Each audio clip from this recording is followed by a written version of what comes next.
नाम सारिया इकरा है। मैं 8वीं क्लास में पढ़ती हूँ। मेरे वर्ग शिक्षक का नाम जमील सर है।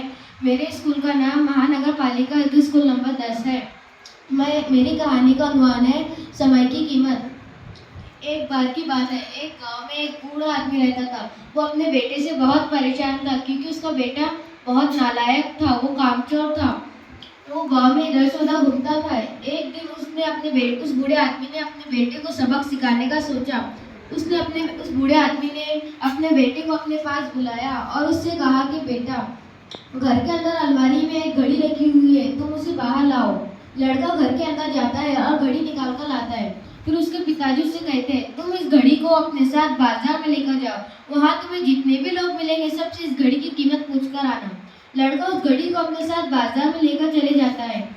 वहाँ बाजार में उसने सभी लोगों से इस घड़ी की कीमत पूछी। किसी ने उसकी कीमत 100 रुपये बताई, किसी ने 200 बताई, तो किसी ने 800 बताई। सभी लोगों ने अपने अपने हिसाब से इस घड़ी की कीमत बताई।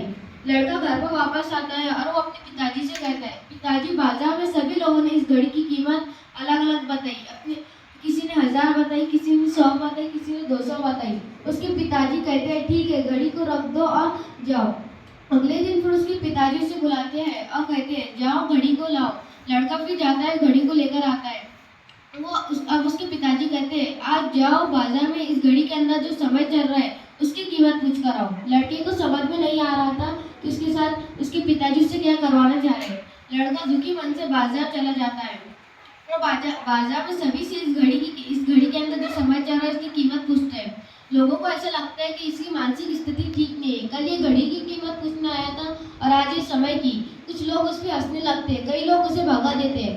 उसे समझ में नहीं आ रहा था कि इसके साथ क्या हो रहा है। आखिर में वो एक बूढ़े आदमी की दुकान पे जाता है। वो बूढ़ा आदमी बहुत मसरूफ था।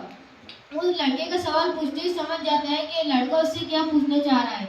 वो अपना कुछ समय निकालकर लड़के से कहता है, बेटा, ये जो समय है ना, जिसकी तुम कीमत पूछ रहे हो, इसकी कोई कीमत नहीं लगा सकता। तुम लाखों रुपए देकर भी अपनी जिंदगी का एक सेकंड भी वापस नहीं ला सकते।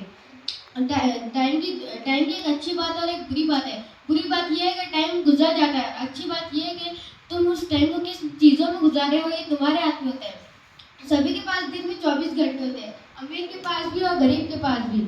लेकिन तुम उस टाइम से क्या नया कर सकते हो, ये तुम्हारे हाथ में होता है। उस बूढ़े आदमी की बात सुनकर लड़की की आंखें जैसी खुल सी गई। वो अपने पिताजी के पास आता है और सारी बात बताता है।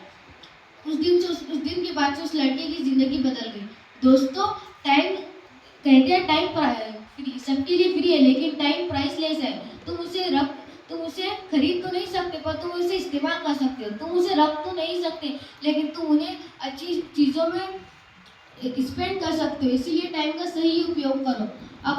अगर तुम उस टाइम को गवा दिए तो तुम उसे कभी भी नहीं पा सकते हो। Thank you. जोरदार ताली।